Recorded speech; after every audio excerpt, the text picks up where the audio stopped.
आज की इस वीडियो में मैं आपको बताऊंगा यूएसएसआर के डिसइंटीग्रेशन के बारे में। यूएसएसआर यानी कि सोवियत संघ। सोवियत संघ का विघटन हुआ। सोवियत संघ एक संघ था, पूरा मिला के एक बहुत बड़ा ग्रुप हुआ करता था, जिसमें एक साथ 15 देश हुआ करते थे, जैसे रशिया, यूक्रेन, फिर लिथुआनिया, उज्बेकिस्तान, कजाकिस्तान, किर्गिस्तान वगैरह वगैरह, और भी बहुत सारे देश हुआ करते थे। तो इन सबको मिला के एक पूरा ग्रुप बनाया गया था, यूएसएसआर। यूएसएसआर एक बहुत बड़ा ग्रुप था, जिसका 1922 जो 1922 से लेके 1991 के में अस्तित्व में रहा था, 1991 तक।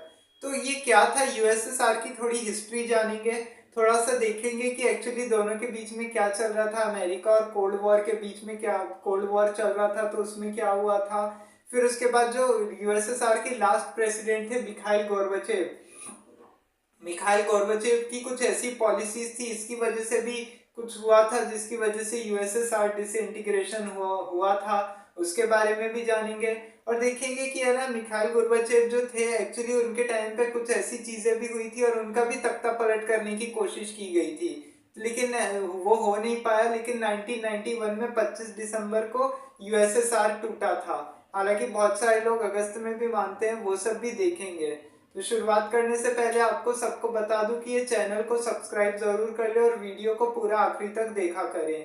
तो देखिए, शुरुआत होती है इसकी साल 1917 में। देखिए, 1914 से 1918 तक प्रथम विश्व युद्ध चल रहा था। आप सभी जानते हैं, मैंने प्रथम विश्व युद्ध पे पूरा एक वीडियो बनाया हुआ है, तो आप उसको भी देख सकते हैं। तो उस समय क्या हुआ कि जब ये चल रहा था, तो उस समय रशिया में भी रेवोल्यूशन आ गया था, रशियन रेवोल्यूशन, जिसको बोल्शेविक रेवोल्यूशन के नाम से भी जाना जाता है। ये रशिया की बहुत बड़ी क्रांति थी। और इसी समय क्या हुआ था कि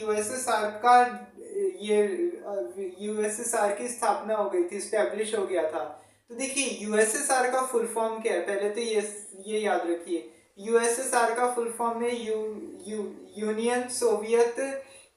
यूनियन सोशलिस्ट सोवियत रिपब्लिकन। इसका पूरा फुल फॉर्म है, जिसको हिंदी में बोला जाता है सोवियत सोवियत गणतांत्रिक राज्य, जिसका हिंदी में पूरा नाम है। और ऐसे अगर ग्रुप का अगर शॉर्ट फॉर्म में अगर ऐसे हिंदी में नाम लिया जाए तो सोवियत संघ बोला जाता है। तो उस समय क्या हुआ था कि है ना, काफी ज्यादा लोग प्रभावित हुए थे इस चीज से। इस समय जो रशियन रेवोल्यूशन के जो बड़े यहाँ के रेवोल्यूशनरी थी, व्लादिमीर लेनिन लेनिन भी बहुत बड़े क्रांतिकारी हुए। इन्होंने बोल्शेविक रेवोल्यूशन को सबसे ज्यादा बढ़ावा दिया। हालांकि उस समय क्या हुआ, 1922 से यूएसएसआर का एस्टेब्लिशमेंट माना जाता है, क्योंकि देखिए, यूएसएसआर उस समय क्या हुआ था, जब उस समय वर्ल्ड वॉर के बाद चल रहा था ना, तो उसके बाद क्या हुआ, जब वर्ल्ड वॉर खत्म होने के बाद धीरे धीरे जब ये क्रांति तो शुरू हुई थी, लेकिन इसको टाइम लगा था एस्टेब्लिश होने में और व्लादिमीर लेनिन को इसमें अपना राज संभालने में, मतलब वहां का बनने में, मिनिस्टर क्या बोलते हैं, वहां का डिक्टेटर बनने में, वहां का रूलर बनने में काफी टाइम लग गया था। तो ये 1922 में जाके ये वहां का रूलर बना था, जो व्लादिमीर लेनिन था। तब देखिए क्या हुआ कि अब ये जब यहाँ पे रशिया का, ये यूएसएसआर का जब यहाँ पे ये बना, रूलर बन गया, तो उसके बाद क्या हुआ, 1922 में एक तरह से यूएसएसआर की स्थापना हो गई। अब जैसे यूएसएसआर की स्थापना हुई, या लेनिन ने कई सालों तक रूल तो किया, लेकिन उसके बाद कुछ टाइम के बाद क्या हुआ कि अब जब इधर सेकेंड वर्ल्ड वॉर की शुरुआत हुई, तो यहाँ पे कुछ लोगों ने, लेनिन से लोग परेशान हो गए, और उसके बाद क्या हुआ, लोगों ने आके जोसेफ स्टालिन को बिठा दिया गद्दी पे। जोसेफ स्टालिन बहुत ही खतरनाक डिक्टेटर था। अब देखिए, बहुत सारे लोग तो देखिए क्या करते थे कि ना, उस समय जैसे जोसेफ स्टालिन, देखिए इसका वर्ल्ड वॉर 2 में भी सबसे बड़ा रोल रहा हुआ है, अहम रोल रहा हुआ है। जो दूरी राष्ट्र और मित्र राष्ट्र के बीच में लड़ाई हुई थी, मैंने सेकेंड वर्ल्ड वॉर पे भी वीडियो बनाया हुआ है, तो उसके बारे में भी आप देख सकते हैं। तो देखिए, वर्ल्ड वॉर 2 में भी इसका बहुत बड़ा रोल रहा था। लेकिन बहुत सारे लोग तो देखिए क्या है, लेनिन को भी ये इसको भी है ना, स्टालिन को भी है ना, ज्यादा ये मानते हैं, क्या बोलते हैं, ज्यादा खतरनाक मानते हैं। मैंने स्टालिन के बारे में भी बताया हुआ है, जोसेफ स्टालिन के बारे में। तो इसको भी सबसे ज्यादा खतरनाक माना जाता है, बहुत ही क्रूएल माना जाता है। ये तो लोग बोलते हैं कि है ना, क्योंकि देखिए, हिटलर को पूरी दुनिया में सबसे ज्यादा अच्छा माना जाता है, मतलब बुरा माना जाता है, कि हिटलर सबसे बुरा इंसान था, बहुत ही सनकी तानाशाह था, जिसने बहुत से लोगों की जान ली ली।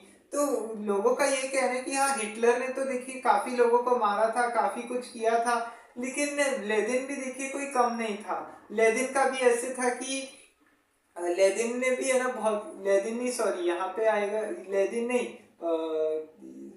स्टेलिन, स्टेलिन, हाँ स्टेलिन भी कोई कम नहीं था किसी से। स्टेलिन ने भी, जैसे हिटलर ने तो कैसे लाखों यहूदियों को कंसंट्रेशन कैंप्स में मार डाला था जला के, या उनके ऊपर अलग अलग एक्सपेरिमेंट किए, वैसे स्टेलिन ने भी इनके ऊपर अलग अलग एक्सपेरिमेंट किए थे, तो ऐसा माना जाता है लोगों के द्वारा। अब देखिए उसके बाद क्या हुआ कि देखिए अभी लेनिन का जब इधर से सेकेंड वर्ल्ड वॉर खत्म हुआ, तो लेनिन के टाइम पे ही है ना कम्युनिज्म की शुरुआत हुई थी। अब कम्युनिज्म किसको बोला जाता है, देखिए कम्युनिज्म का मतलब होता है, देखिए कम्युनिज्म के नाम पे बहुत अत्याचार होता है, ये बहुत गलत बात है। कहीं पे भी हो, कोई भी कंट्री में हो, देखिए कोई भी कम्युनिस्ट पार्टी होती है, जैसे एक जगह होता है ना कि कम्युनिज्म के नाम पे क्या उसकी आइडियोलॉजी ऐसी होती है ना कि सरकार होती है, या जो आपको सरकार बोलेगी, या जो वहां पे राज्य में बैठा हुआ जो मंत्री है, जो उस पद पे बैठा हुआ है, वो एकदम वहां पे सोचता है कि मैं सर्वे सर्वा हूँ, और मैंने जो बोल दिया पत्थर की लकीर, वही वाली बात हो जाती है, जिसकी लाठी उसकी भैंस।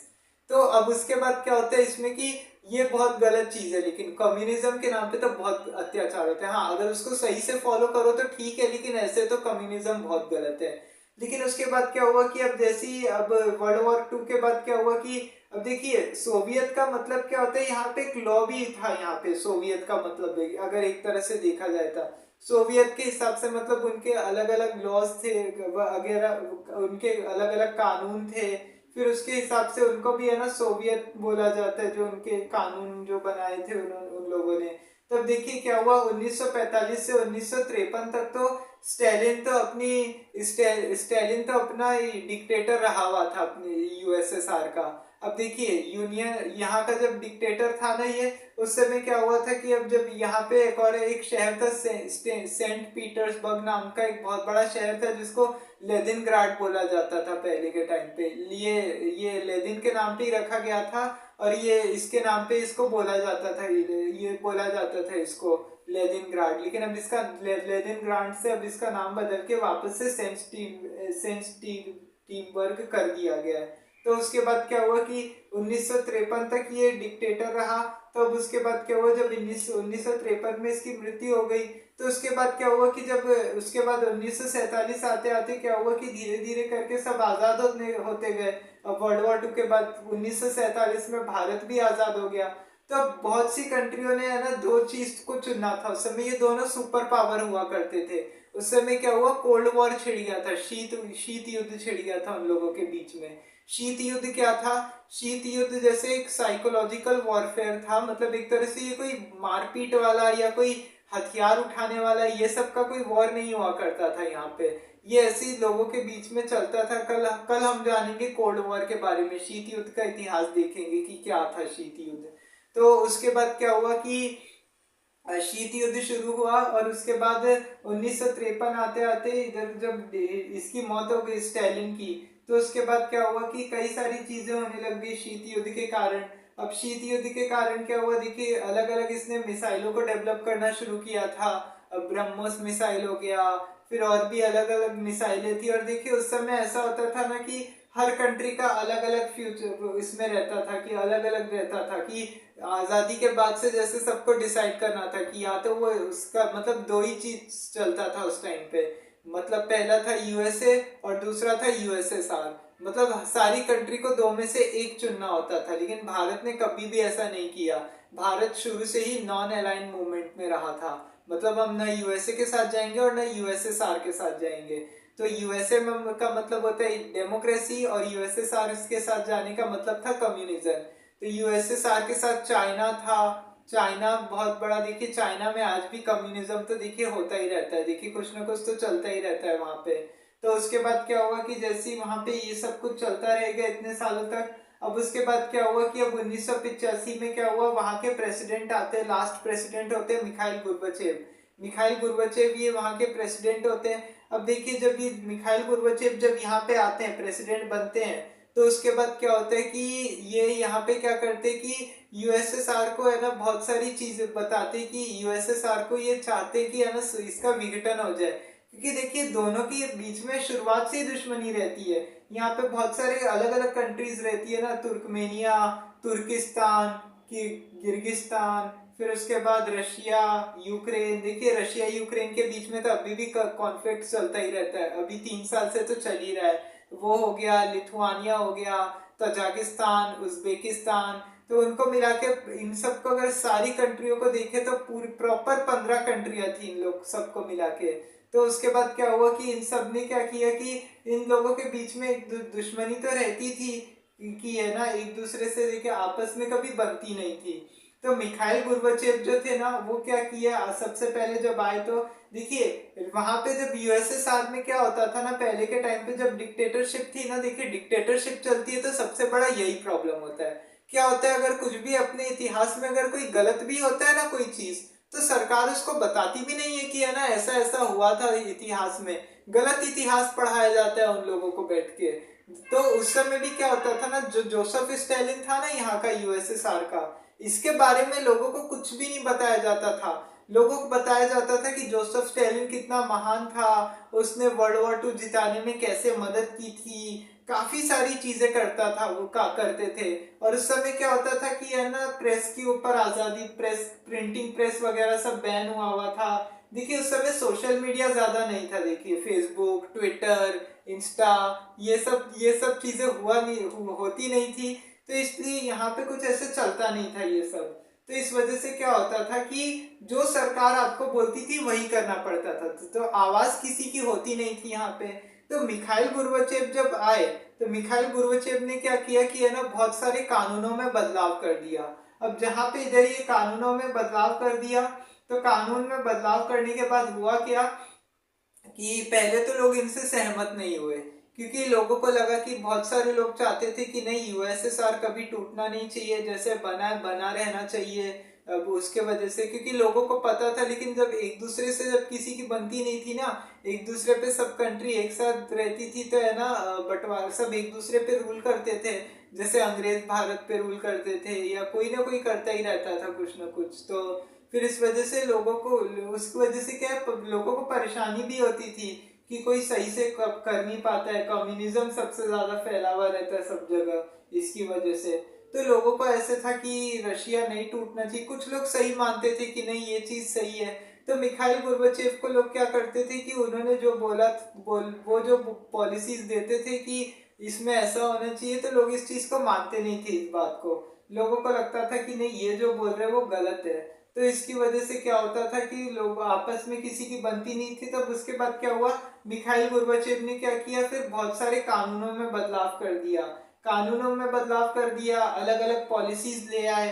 फिर उसके बाद जैसे क्या हुआ, पहले के टाइम पे किसी को आजादी नहीं थी बोलने की, तो उन्होंने क्या किया, जो प्रेस सेंसरशिप पहले से लगा हुआ था या जो भी कुछ हुआ था ना, वो सब चीजें उन्होंने हटा दी थी। उन्होंने बोला कि नहीं, ऐसे तो चलेगा नहीं, लोगों को बोलने की आजादी होनी चाहिए। तो इस वजह से मिखाइल गोर्बाचेव ने क्या किया, सब हटा दिया, अलग अलग कानून ले आए, उनमें कानूनों में चेंजेस कर दिया, लॉ, अलग अलग लॉ ले आए और अलग अलग पॉलिसीज बदल दी उनकी। तो पॉलिसीज की वजह से क्या हुआ कि लोग काफी ज्यादा परेशान हो गए। अब देखिए यहाँ पे क्या हुआ, सबसे पहले मीडिया स्वतंत्र हुआ, मीडिया को और जो न्यूज़पेपर थे सबको बोलने की खुली छूट मिली ना। तो इसका सबने क्या किया कि लोगों को फिर मौका मिल गया, तो सब धीरे धीरे प्रोटेस्ट करने आ गए। मतलब जो भी सरकार के खिलाफ बोल सकते थे, लोगों ने खुल के सरकार के खिलाफ बोला। स्टालिन के खिलाफ खुल के सबने कहा कि नहीं, स्टालिन ने जो किया वो बहुत गलत हुआ था, ऐसा नहीं होना चाहिए। तो इसकी वजह से फिर ऐसे करते करते काफी चीजें होती गई। लेकिन अब धीरे धीरे करके ये सारी चीजें होने के बाद क्या हुआ ना कि जैसे ये सब हुआ, तो फिर उसकी वजह से क्या हुआ कि अब एकदम से इधर से यहाँ पे हो गया कि ऐसे कैसे हो गया। सब शौक में आ गए कि ऐसे अचानक से अभी इन लोग को बोलने की आजादी तुरंत में दी, और ये लोग तो अभी से चालू हो गए। तो अब उसके बाद क्या हुआ कि 1989 को क्या हुआ कि है ना, अचानक से जर्मनी में भी रेवोल्यूशन आ गया।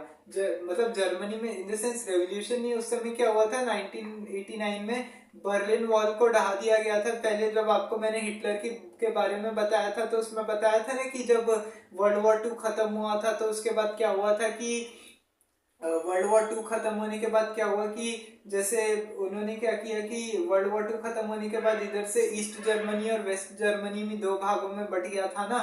तो और वहां पे बर्लिन के बाहर एक बड़ी सी दीवार खड़ी कर दी गई थी जिसको बर्लिन वॉल बोला जाता है। तो बर्लिन वॉल का यूनिफिकेशन हो गया। फिर उस बर्लिन वॉल को ढहा दिया गया और इसके बाद जर्मनी का यूनिफिकेशन हो गया, अगस्त इसको बोला जाता है। अब देखिए मिखाइल गोर्बाचेव ने ऐसा नहीं पॉलिसीज तो लाई, लेकिन दोनों के बीच में चल रहे कोल्ड वॉर को भी शांत करने की काफी ज्यादा कोशिश की। उन्होंने बोला कि नहीं देखिए जो कोल्ड वॉर इतने सालों से चल रहा है एक दूसरे के बीच में, ये बिल्कुल भी सही नहीं है। तो फिर उसके बाद क्या हुआ कि जैसी ये सारी चीजें हुई उन्होंने काफी चीजें की। अब उस समय क्या हुआ कि अगस्त में भी एक रेवोल्यूशन आ गया जिसको अगस्त रेवोल्यूशन के नाम से जाना जाता है। इस समय क्या हुआ, और उस समय क्या हुआ, वहां की राजधानी हुआ करती थी मॉस्को। तो मॉस्को में, और मॉस्को अभी भी रशिया की ही कैपिटल है। तो यूएस, और उस समय पूरे यूएसएसआर की कैपिटल थी मॉस्को। तो मॉस्को में क्या हुआ कि 20 लाख से ज्यादा लोग इकट्ठे हो गए थे। 20 लाख से ज्यादा लोग इकट्ठे होने की वजह से क्या हुआ कि वो प्रोटेस्ट कर रहे थे अपनी जो डिक्टेटरशिप थी यूएसएसआर की, उनके खिलाफ बोलने लग गए। लोगों को बड़े पैमाने पर लोगों ने काफी ज्यादा विरोध प्रदर्शन किए। सबको बताया जाता था कि देखिए ये विरोध जो भी कुछ हो रहा है ये सरकार की नीति बिल्कुल गलत है। तो इसको अगस्त रेवोल्यूशन भी बोला जाता है। तो देखिए 1989 को देखिए पूरी दुनिया का रेवोल्यूशन का साल भी बोला जाता है, क्योंकि उस समय क्या हुआ था 1989 में चीन के बीजिंग के तियानमेन चौक पे भी बहुत बड़ा प्रदर्शन हुआ था। आपको मैंने बताया था तियानमेन स्क्वायर पे मैंने पूरा एक वीडियो बनाया था, उस पर बताया था 10 लाख से ज्यादा, मतलब कई सारे कॉलेज के बच्चे, स्कूल के स्टूडेंट्स जितने भी थे ना, सब प्रोटेस्ट कर रहे थे और कम्युनिज्म के खिलाफ उनको डेमोक्रेसी चाहिए थी। तो इस वजह से वहां पे 3 लाख से ज्यादा सैनिकों ने वहां के अपने बंदूक से और टैंकों से वहां के सब बच्चों को उड़ा दिया, वहां के लोगों को, और काफी इंटेलेक्चुअल्स भी मरे थे उसमें। तो उसकी वजह से क्या हुआ कि यूएसएसआर को भी यहाँ पे माना जाता है कि यहाँ पे भी तियानमेन स्क्वायर हुआ। जर्मनी की बर्लिन वॉल को गिरा दिया गया, जर्मनी का यूनिफिकेशन हो गया। फिर इधर भी रशिया में भी रेवोल्यूशन हो गया। तो ऐसे करके काफी चीजें चल रही थी। अब 1990 आते आते क्या हुआ कि है ना, सबको समझ में आ गया। सारी कंट्री देखिए, रशिया, यूक्रेन, इधर उधर जितने भी कंट्रीज थे ना, सब एक दूसरे के जो जितने भी रूलर थे सब एक दूसरे से परेशान थे। जितने भी जो मंत्री थे, प्रधानमंत्री, जो जहाँ के राष्ट्रपति थे, सब एक दूसरे से परेशान हो गए थे एक दूसरे के रूल से। लोग भी सड़कों पे आ गए कि ऐसे तो चलेगा नहीं, हमारा कब तक रहेगा। और कुछ लोग ये भी विरोध कर रहे थे कि नहीं, यूएसएसआर जैसे बना हुआ है वैसे बना रहना चाहिए। तो लेकिन ऐसा हुआ नहीं। फाइनली उसके बाद क्या हुआ कि 91 आते आते क्या हुआ कि मिखाइल गोर्बाचेव ने क्या किया कि अब उन्होंने बोला कि नहीं देखिए, अब यूएसएसआर को तो, ये सोवियत संघ को तो विघटित करना ही पड़ेगा एक तरह से। अब ऐसे तो चलेगा नहीं, क्योंकि देखिए क्या हुआ कि अब धीरे धीरे इन्होंने क्या किया ना कि 1945 से आते आते जिस हिसाब से कर रहे थे ये लोग, इनकी इकोनॉमी भी एकदम से धड़ाम से नीचे गिरने लग गई। अब उसके बाद जैसी इकोनॉमी गिरी, तो उसके बाद क्या हुआ कि इधर से इकोनॉमी गिरने के बाद से अब इनको फिर समझ में आने लग गया कि भाई ऐसे तो देखो कुछ चलेगा नहीं। तो इससे अच्छा है कि सारी कंट्री को अलग करो। फिर जो मिखाइल गोर्बाचेव ने इकोनॉमी को उठाने की भी कोशिश की 91 में जब उन्होंने इकोनॉमी को उठाने की कोशिश कर रहे थे कि सही से वापस से अर्थव्यवस्था को ऊपर लाया जाए, लेकिन कुछ हो नहीं रहा था क्योंकि पब्लिक है ना सड़कों पे प्रोटेस्ट कर रही थी। न्यूज़पेपर जितने भी थे इकोनॉमी के बारे में छाप रहे थे, सब सरकार को क्रिटिसाइज किए जा रहे थे कि देखिए सरकार ऐसे ऐसे भेदभाव कर रही है, तो ऐसे चलेगा नहीं। इस वजह से, तो उस वजह से क्या हुआ कि लोगों ने फिर इसके खिलाफ जगह जगह पे प्रोटेस्ट किए। फिर अगस्त में भी इसके बाद भी एक और रेवोल्यूशन हुआ। तो ऐसे करके काफी सारी चीजें हुई। तो देखिए अब रशियन बहुत सारे लोग तो है ना यूएसएसआर के डिसइंटीग्रेशन को है ना अगस्त में भी मानते कि है ना एक तरह से अगस्त 1991 में ही है ना सोवियत संघ का विघटन हो गया था। क्योंकि उसके बाद क्या हुआ था कि वहां पे कितनी सारी चीजें होती थी ना, ये रेवोल्यूशन आ ही रहे थे बहुत बड़े, इधर उधर काफी कुछ चल रहा था। तो बहुत सारे लोगों ने तो अगस्त में भी माना इस चीज को। तो उस समय भी काफी उन्होंने शांत करने की कोशिश की, लेकिन कुछ हुआ नहीं। अब वर्ल्ड कोल्ड वॉर भी रुकवा रहे थे, धीरे धीरे करके सब चल रहा था। लेकिन 8 दिसंबर को क्या हुआ कि 8 दिसंबर 1991 को 8 दिसंबर 1991 को क्या हुआ, मिखाइल गोर्बाचेव ने डिसीजन लिया कि नहीं, अब वो 15 अब कुछ दिनों के अंदर अब रेजिग्नेशन दे देंगे, कि ऐसे तो चलेगा नहीं। और उस समय लोगों को बताया नहीं, और उस समय क्या हुआ था कि, और ये बात हो गई थी कि सब जगह से उन्होंने बोल दिया कि अगर ऐसा रहा तो वो रेजिग्नेशन भी दे सकते हैं। और उन्होंने कोई पक्का ऑफर लेटर नहीं दिया था, लेकिन उनका ये कहना था कि नहीं, ऐसी बात नहीं है, अगर ऐसे रहा तो यूएसएसआर अगर डिसइंटीग्रेशन हो जाएगा तो अच्छी बात है। उन्होंने एक स्पीच दी और उसमें बोला कि देखिए, जो अभी यूएसएसआर बना हुआ है, जब इतने सालों से बना हुआ था, अब ये सही नहीं होगा, क्योंकि अगर ये बना हुआ रहेगा तो इसके बाद क्या होगा कि इसकी वजह से क्या होगा कि कई सारे लोगों को नुकसान होगा, इकोनॉमी नीचे जाएगी, कोई अर्थव्यवस्था चलेगी नहीं बराबर। तो इससे अच्छा है कि है ना, इसको यूएसएसआर को यहाँ से हटा दो। अब ये ना, जो रशिया है वहाँ का मेन क्यों सबको। और उसके बाद क्या हुआ, 8 दिसंबर से करते करते सारी कंट्री ने अपने आप को आज़ाद घोषित करने लग गए, इंडिपेंडेंस डिक्लेयर करने लग गए। उन्होंने बोला कि नहीं, अब हम आज़ाद रहेंगे, अपने अपने हिसाब से सब कंट्री में सरकारें बनाएंगे। तब उसके बाद क्या हुआ कि 25 दिसंबर 1991 की रात को अचानक से क्या हुआ, सोवियत जो मिखाइल गोर्बाचेव है वो टीवी पर आते हैं, टीवी पे आके वो स्पीच देते हैं, और वहां पे उन्होंने रेजिग्नेशन दे देते हैं, और पूरी टीवी पे आके डिक्लेयर कर देते हैं पब्लिक को कि अब उन्होंने रेजिग्नेशन दे दिया है, यूएसएसआर का भी डिसइंटीग्रेशन हो चुका है, अब रशिया अलग देश है। अब धीरे धीरे करके सारी कंट्री एक दूसरे से आज़ाद हो रही है। 25 दिसंबर को तो देखिए क्रिसमस का दिन होता है, सभी लोग एक दूसरे को क्रिसमस की बधाइयाँ देने गए होते हैं, लेकिन किसी को कुछ ऐसा नहीं करते, वो मैरी क्रिसमस या ऐसा कुछ नहीं बोलते, अपना भाषण देते, डिक्लेयर कर देते कि अब रशिया टूट चुका है एक तरह से, अब कुछ होगा जाएगा नहीं। तो अब ऐसा है कि सब अपनी अपनी कंट्री अपने हिसाब से अलग अलग कर ले। तो इसके बाद क्या होता है, 25 और 26 दिसंबर की को मनाया, जब बोला बताया जाता है कि 26 दिसंबर की डेट बताई जाती है बहुत से हिस्टोरियंस के द्वारा कि 26 दिसंबर को यूएसएसआर डिसइंटीग्रेट हुआ था। बहुत सारे लोग अगस्त में भी मानते हैं, हालांकि बहुत सारे लोग तो मिखाइल गोर्बाचेव का रशिया का यूएसएसआर का सबसे फेल्ड प्रेसिडेंट मानते हैं, क्योंकि बहुत सारे लोगों को ये कहना है, बहुत सारे लोगों का तो ये कहना है ना कि यूएसएसआर तो उन्हीं की वजह से ही सबसे ज्यादा टूटा था। उन्होंने ये ना ऐसी ऐसी पॉलिसी ले आई, बोल्शेविक रेवोल्यूशन जो चला, लेनिन ने जो किया था, उनकी सारी चीजें की, स्टालिन ने जो किया वो गलत नहीं था, वो सही था।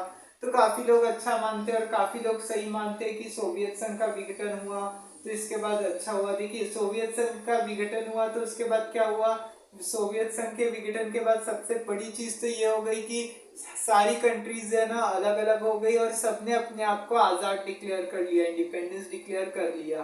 फिर उसके बाद क्या हुआ, अब इसके बाद क्या हुआ कि रशिया अपना अलग देश बन गया, रशिया अलग देश बन गया, एक तरह से कंट्री हो गया। अब देखिए उस समय क्या हुआ था, यूएसए और यूएसएसआर दोनों सुपर पावर थे, तो सुपर पावर इस वजह से एक तरह से अमेरिका ही रहा। फिर इसके बाद रशिया बन नहीं पाया। रशिया क्यों नहीं बन पाया, क्योंकि अमेरिका, और देखिए अमेरिका आज भी जिस हिसाब से अपने आप को सुपर पावर तो बताता ही है, लेकिन वो है नहीं अभी भी अगर देखा जाए तो, जिस हिसाब से उसकी पॉलिसीज रहती है और जो भी रहता है यहाँ पे। तब उसके बाद क्या हुआ कि काफी कुछ हुआ इसको लेके, तो फिर इसकी वजह से क्या हुआ, आज सब अलग अलग देश बन चुके हैं, तजाकिस्तान, रोमानिया, उज्बेकिस्तान, फिर बहुत सी और भी जितने भी 15 कंट्रीज थे, कुछ कंट्रीज में डिक्टेटरशिप है, कुछ में डेमोक्रेसी भी है। तो डेमोक्रेसी मतलब एक तरह से चाइना, यूएसएसआर नहीं था, यूएसएसआर में कम्युनिज्म था, लेकिन कुछ कंट्रीज में शायद अभी भी डेमोक्रेसी तो नहीं होगी मेरे ख्याल से, क्योंकि जिस हिसाब से सब जगह चलता ही रहता है। और आज भी देखिए कुछ नेटो में कुछ देश शामिल है, इसमें से कुछ देश नेटो में भी शामिल है। तो देखिए रशिया यूक्रेन पे अभी भी विवाद चलता ही रहता है आज भी। तो देखिए 3 साल से रशिया यूक्रेन का वॉर चल ही रहा है। तो अभी हालांकि कल भी है ना, डोनाल्ड ट्रंप ने वार्निंग दे दी है जेलेंस्की को कि ऐसा है कि अब है ना सरेंडर कर दो, बात मान लो हमारी, नहीं तो अंजाम भुगतने के लिए तैयार हो। खैर वो अलग टॉपिक है, अभी रशिया यूक्रेन की बात यहाँ पे नहीं हो रही है, अभी बात हो रही है यूएसएसआर की। तो ये था यूएसएसआर के। और फिर इसके बाद क्या हुआ कि फिर जब कोल्ड वॉर के भी समाप्त होने की वो डिक्लेयर कर देते, और फिर इसके बाद जो उस समय अमेरिका के प्रेसिडेंट थे जॉर्ज डब्ल्यू बुश भी है ना आते हैं, वो भी है ना टीवी पे आके कोल्ड वॉर को एक तरह से खत्म करने की घोषणा कर देते हैं और बता देते हैं कि अब दोनों के बीच में कोल्ड वॉर समाप्त हो चुका है और सोवियत संघ अब नहीं रहा है। अब सोवियत संघ टूट के अब पूरा अलग अलग होके सब कंट्री अलग अलग अपना अपने हिसाब से सेटल हो जाएंगे। जो जॉर्ज डब्ल्यू बुश ने भी इसमें अपना काफी बड़ा रोल निभाया। साथ में स्पीच दी थी 26 दिसंबर को। तो 25 और 26 दिसंबर बताई जाती है यूएसएसआर के डिसइंटीग्रेशन की तारीख। तब देखिए क्या बहुत सारे लोगों का अलग अलग तो मानना है इस चीज को लेके। अब तो ये था यूएसएसआर के डिसइंटीग्रेशन के बारे में कि यूएसएसआर क्यों टूटा, कैसे टूटा, सारी हिस्ट्री बता दी मैंने। कल अपन जानेंगे कोल्ड वॉर के इतिहास में। तब तक आज के इस वीडियो में इतना ही, आज के लिए इतना ही। वीडियो को जाने से पहले चैनल को सब्सक्राइब जरूर कर ले, वीडियो को आखिरी तक पूरा देखा करे, साथ ही बेल आइकन का बटन दबाना न भूले। कल बात करेंगे कोल्ड वॉर के बारे में।